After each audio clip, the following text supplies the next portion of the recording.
Welcome to Bitcoin Basics Part 8, and in this video we are going to look at Self-Custody 101, or how to custody your own Bitcoin.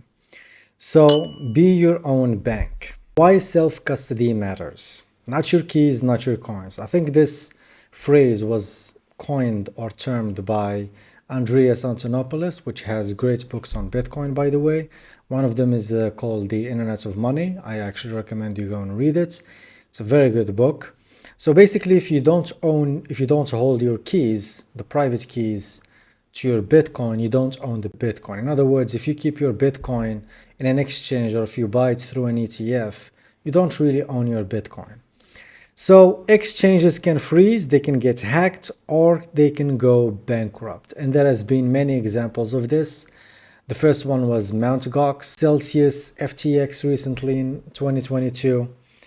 So if you keep your crypto or your Bitcoin in an exchange, you don't really own that Bitcoin. It might go because the exchange itself might go bust.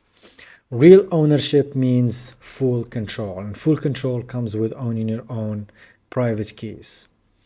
So what are private keys? A private key equals access to your Bitcoin. Losing it equals losing your coins forever. You control funds by holding your key. So let me just talk a little bit more about private keys. So basically your private key is either a 12 or 24 words that comes with the wallet that you buy. So there are two kinds of wallets. So wallet types. The first one is hot wallet, connected to the internet. It's easy to use. It's good for small amounts or daily use. So if you want to use Bitcoin to buy like coffee or stuff like that, small stuff, you can use these hot wallets, and you can top up a small amount of Bitcoin from your cold wallet for daily use. So examples, there are Blue Wallet, Moon, and Phoenix. So these are hot wallets and they are connected with the internet. And then there are cold wallets, offline storage. In other words, wallets that are not connected to the internet. They are safer from hacks.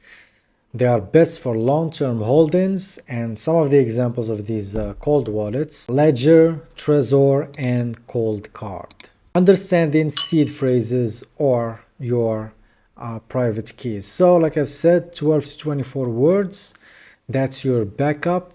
Write them down, never screenshots. Store in multiple safe places. So basically, when you buy a hard wallet, you get 12 to 24 words, seed phrases, and you have to write them down. And do not write them in your notes on your iPhone. Do not take a picture of these words.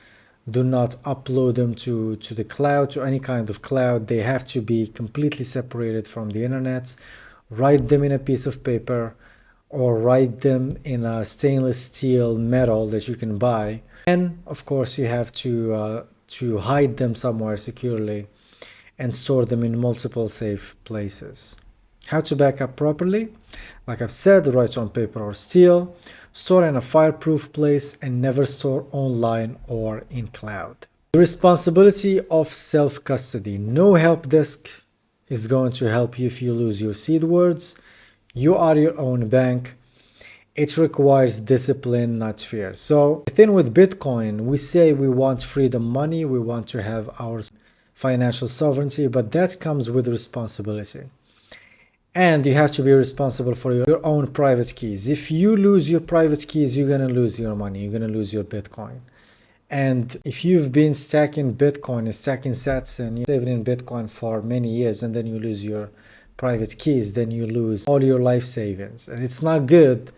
But that actually gives you an incentive to become more responsible and to take care of your money and of your Bitcoin.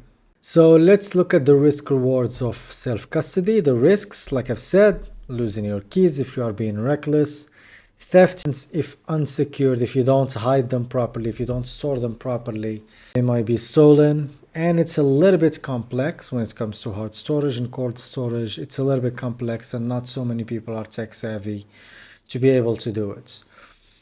What are the rewards? Well, you are in total control of your money. Nobody can tell you not to spend your money. Nobody can steal from you in terms of inflation and all of that. There is no middleman and you have complete freedom over your Bitcoin and over your money. So that's all you have to know when it comes to self-custody and being your own bank. You can have a cold wallet, you have to be responsible with it. You can also have a hot wallet and you can use it for daily purchases. Don't leave your Bitcoin in exchanges because they can go bust in different ways. And that's it for today's video. So next we are going to look at how you can buy your first Bitcoin. So let me guys know what you think in the comments below and see you in the next one. Take care.